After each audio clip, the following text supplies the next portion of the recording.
میگن که اگه بری کوبا و هاوانا رو نبینی انگار سفرتون نصف نیمه گذاشتی.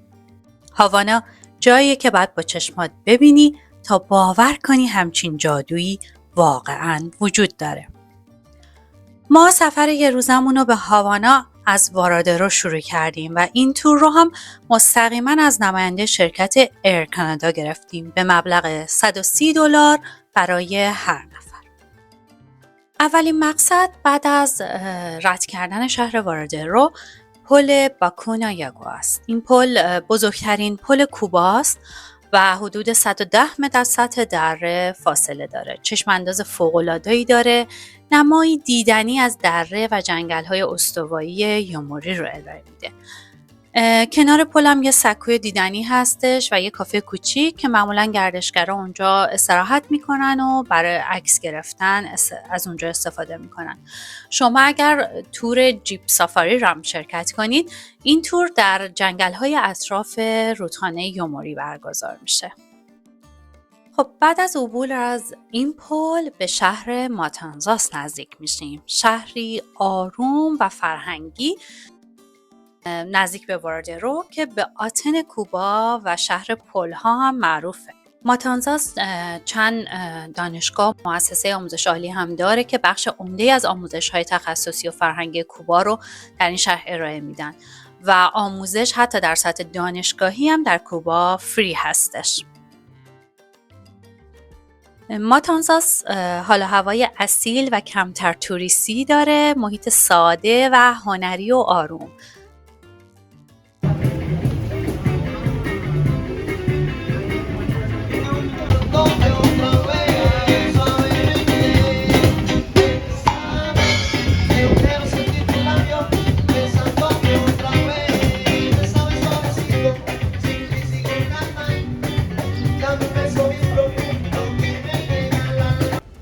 خب اولین مقصد ما بعد از ورود به شهر هاوانا خونه ارنست همینگوی نویسنده معروف است. این خونه یکی از مهمترین جاذبه های ادبی هاواناست، جایی که ارنست همینگوی بیش از 20 سال از عمرش رو گذروند و برخی از مشهورترین آثارش رو اینجا نوشت.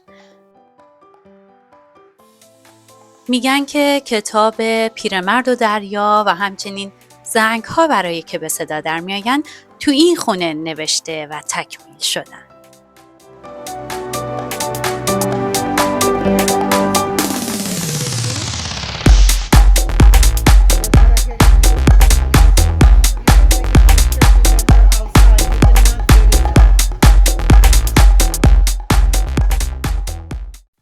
خونه تقریباً همونطور که اون زندگی میکرده حفظ شده.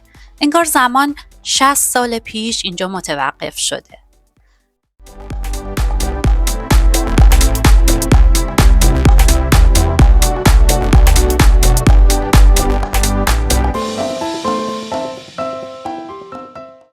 اجازه ورود به توریستا به داخل خونه داده نمیشه، اما پنجره ها بازه و از داخل پنجره ها کل خونه تقریباً میشه دیدش.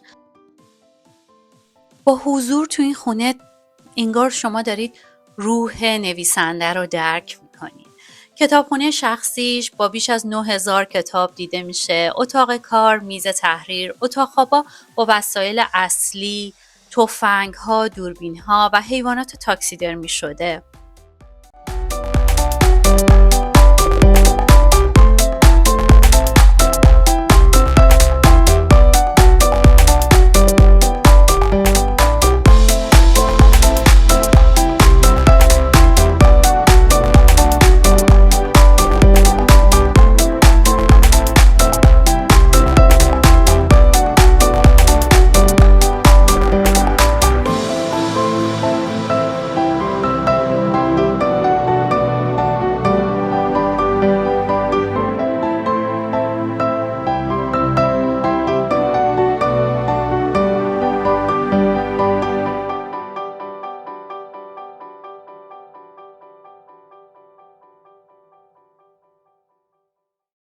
فضای بیرون خونم گرمی خودش رو داره. استخر، قایق شخصیش، پیلار که همینگوی با اون به ماهیگیری میرفته، واقعا باعث میشه که شما جزئیات بیشتری از زندگی نویسنده رو درک کنید.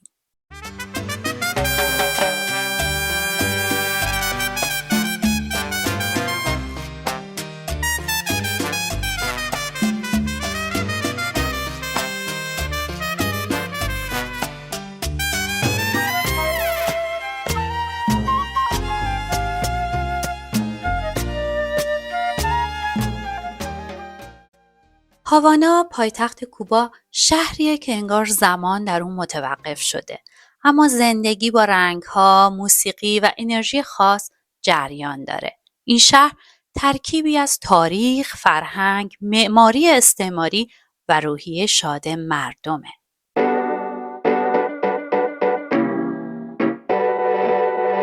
خب استاپ دوم ما تو این تور یه روزه قلعه سان کارلوس دلا کابانا است. این قلعه یکی از بزرگترین و مشهورترین قلعه های تاریخی هاوانا است و روی تپه‌ای مشرف به شهر و بندرگاه ساخته شده.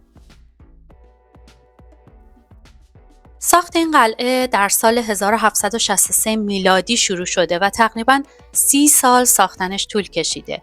هدف اصلی هم حفاظت از هاوانا در برابر حملات دریایی و کنترل مسیرهای ورود و خروج کشتی‌ها بوده. خب ما شب دوباره به این قلعه برمیگردیم تا مراسم نمادین شلیک توپ رو ببینیم.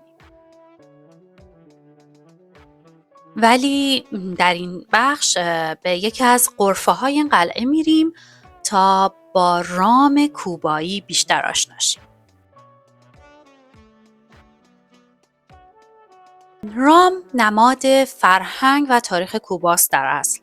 یه مشروب سبک و نرم با رایحه وانیل و کارامله که از نیشکر تازه و کمی ادویه درست میشه.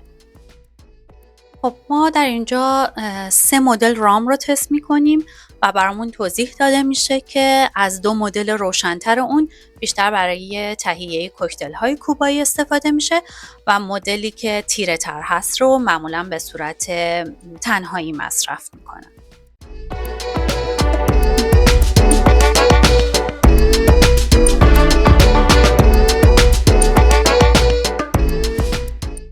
خب یکی دیگه از جاذبه های کوبا سیگار کوباییه که به خاطر کیفیت بالای تنباکویی که داره شهرت جهانی پیدا کرده.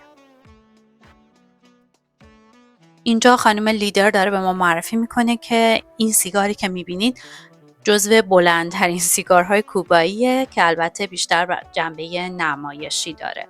سیگار کوبایی که در اینجا فروش میره 100% دست پیچ هستش و البته که بهتره سیگارهای کوبایی رو از فروشگاه‌های رسمی خریداری کنیم.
شهر هاوانا در سال 1519 میلادی توسط اسپانیایی ها تأسیس میشه و یه موقعیت استراتژیک در مسیر اروپا و آمریکا بوده. بارها مورد حمله دزدان دریایی و استعمارگران قرار میگیره ولی انقلاب 1959 چهره شهر رو کاملا تغییر میده. با ورود به منطقه اولد هاوانا قدیمی ترین قطار حفظ شده در کوبا رو میبینیم. ساختار داخلیش لوکس هست و ظروف نقره‌ای، چیدمان شیک و خاص داخل قطار نشون میده که قشر ثروتمندی از اون برای سفر استفاده میکردن.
منطقه اولد هاوانا یا هاوانای قدیم قلب تاریخی و قدیمی شهر هاواناست. جایی که بافت سنتی، خیابونای سنگفرش، بناهای استعماری اسپانیایی و حال و هوای 500 ساله کوبا رو تو خودش نگه داشته. این منطقه در سال 1982 در فهرست میراث جهانی یونسکو ثبت شده و از مهمترین جاهای دیدنی هاوانا به حساب میاد.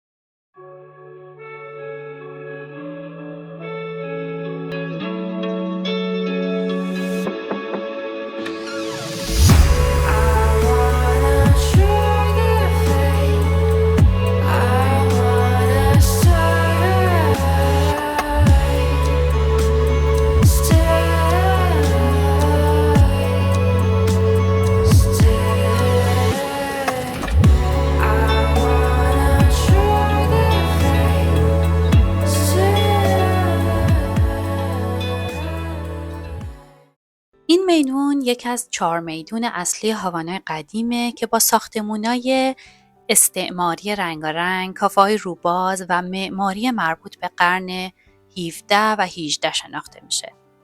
فضای این میدون کاملا زنده است، پر از موسیقی، هنر خیابونی و رستوران‌های محلی.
نشون میده که تقریبا تمام کارکنان بخش دولتی کوبا در فقر مطلق زندگی میکنن. درآمد بین 30 تا 50 دلار ماهیانه درآمد خیلی کمیه برای پرداخت همه هزینه‌های زندگی. اکثر مردم از کوپن‌های دولتی برای دریافت مواد غذایی استفاده میکنن و بخش بزرگی از جمعیت تحت فشار اقتصادی شدید هستن و خیلی قادر نیستن غذا یا اقلام اساسی رو تامین کنن. یکی از اهداف مهم انقلاب 1959 در کوبا کمونیستی کردن جامعه و از بین بردن اختلاف طبقاتی بوده، ولی به نظر میاد نتیجه چیز دیگه‌ای هست: به وجود اومدن طبقه‌ای خسته، فقیر و محروم.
خب این میدان یکی دیگه از 4 میدان اصلی هاوانای قدیمه که کلیسای جامع هاوانا در اینجا قرار داره. این کلیسا در قرن 18 ساخته شده به سبک باروک کوبایی و نمای سنگی با برج‌های نامتقارن داره.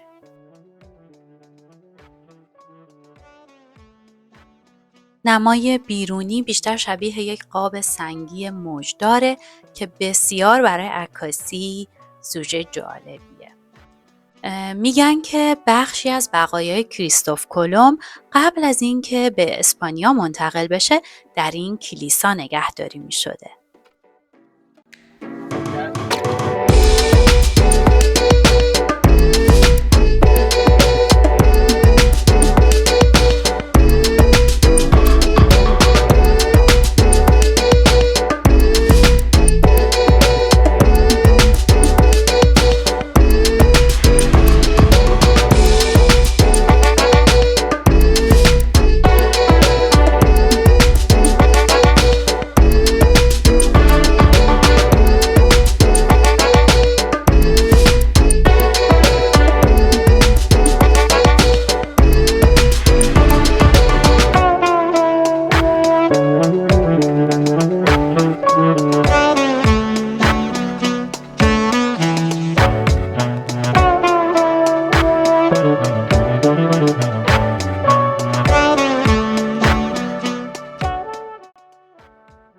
فضای بیرونی کلیسا رو هم همینطور که میبینید یه میدون سنگ فرش شده است و دور تا دور این میدون کافه و رستوران و نوازندگان و رقصنده های محلی وجود دارن.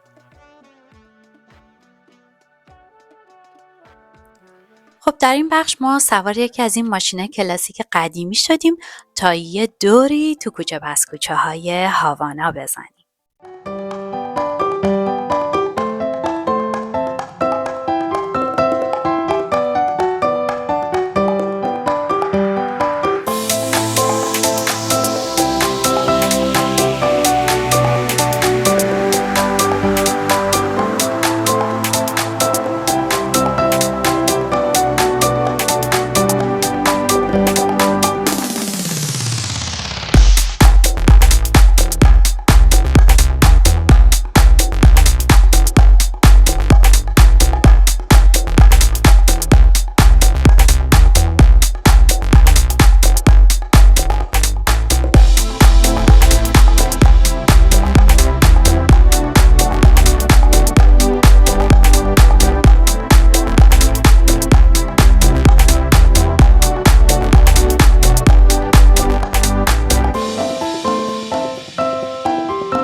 اینجا میدون انقلاب هاوانا یکی از بزرگترین و مهمترین میدونا و محله های هاوانا حساب میشه.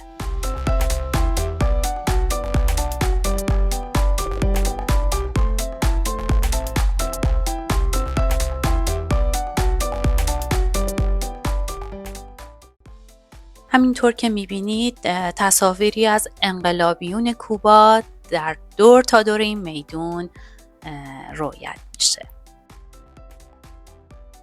پس از انقلاب 1959 در کوبا این میدون نام انقلاب رو به خودش گرفت و از اون زمان تا کنون محل تجمع‌های بزرگ سیاسی و اجتماعی هستش.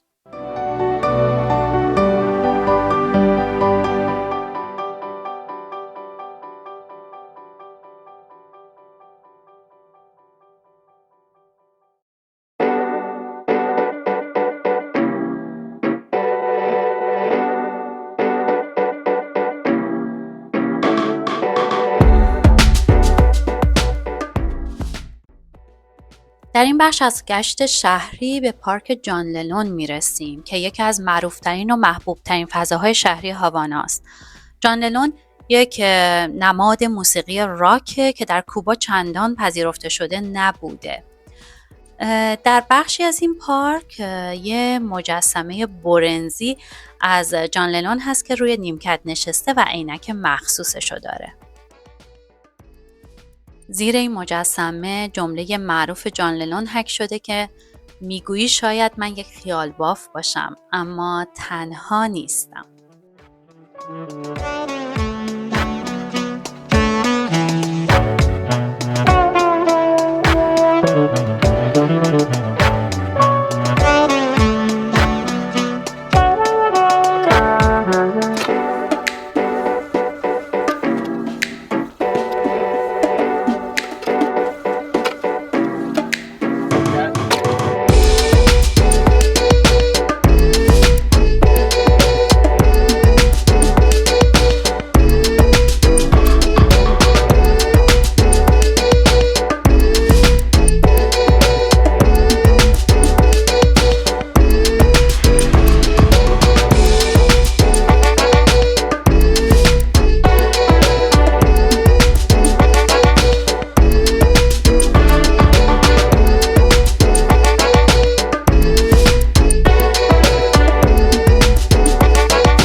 خب برای استراحت به هتل رویالتون میریم و از بالای این هتل چشماندازی از شهر هاوانا رو تماشا میکنیم.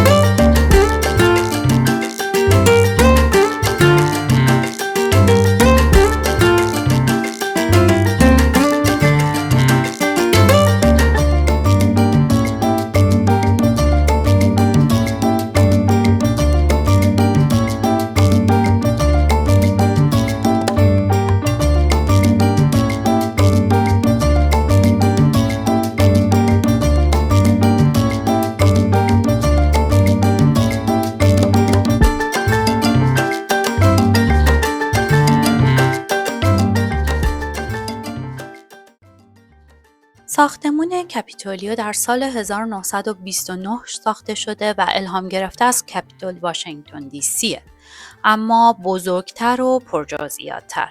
این ساختمان زمانی محل کنگره کوبا بوده اما الان به عنوان موزه و آکادمی علوم کوبا استفاده میشه.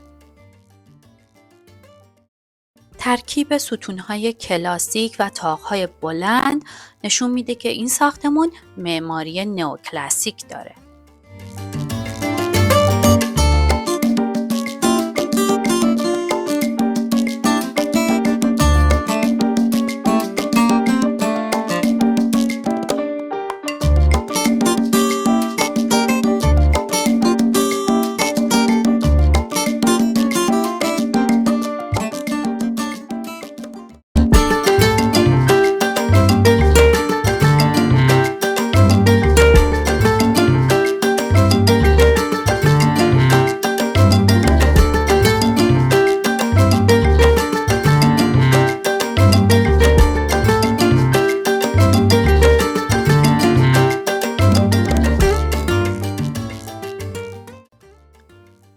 به سنترال پارک میرسیم، قلب زنده و تاریخی شهر هاوانا. این منطقه قلب تپنده شهره. اطرافش پر از هتل‌های کلاسیک، کافه و موزیک زنده است. ماشین‌های قدیمی رنگارنگ و ساختمان‌های معماری استعماری هم در این اطراف دیده میشه.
به قلعه سان کارلوس د کاوانا برمیگردیم برای دیدن نمایش نمادینه شلیک توپ.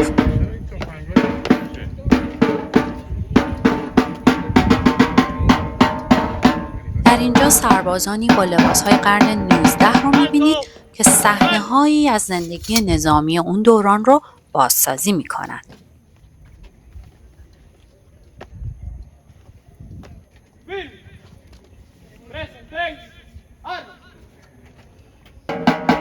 El ilustrísimo gobernador de la villa de San Cristóbal de La Habana anuncia. مراسم شلیک توپ به قرن 18 و 19 برمیگرده زمانی که هاوانا شهر دیوار کشی شده بوده. در اون دوران هر شب ساعت 9 توپ شلیک می‌کردن تا اعلام کنن دروازه های شهر بسته میشه و مردم بدونن زمان بازگشت و پایان رفت و آمد.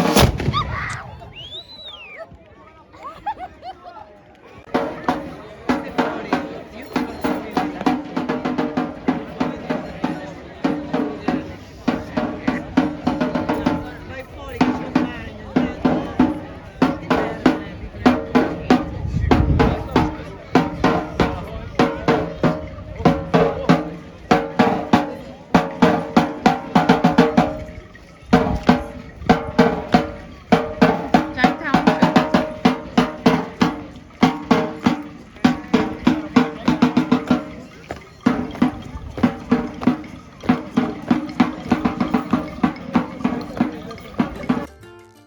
خب با این چشمانداز قشنگ از شهر هاوانا خداحافظی میکنیم.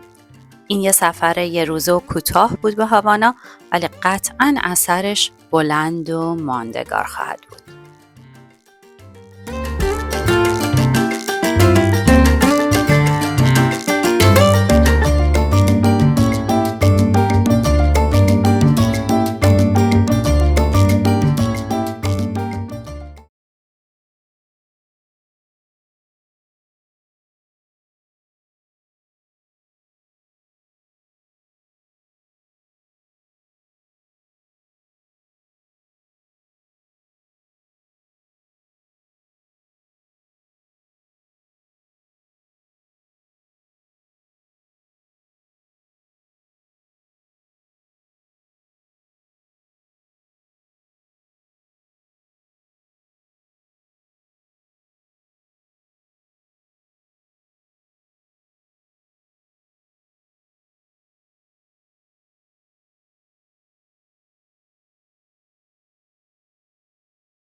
این قلعه در روی تپه اولد هاوانا واقع در شرق هاوانا مشرف به بندر بنا شده و در قرن 18 برای محافظت از شهر در برابر حملات دریایی استفاده می شده که بعداً به مقر نظامی و زندان تبدیل شده. مراسم شلیک توپ هر شب ساعت 9 در این قلعه انجام میشه. شلیک توپ در گذشته برای اعلام بسته شدن دروازه های شهر استفاده می شده در دوران استعماری و تا به مردم خبر بده که ساعت 9 دروازه های شهر داره بسته میشه.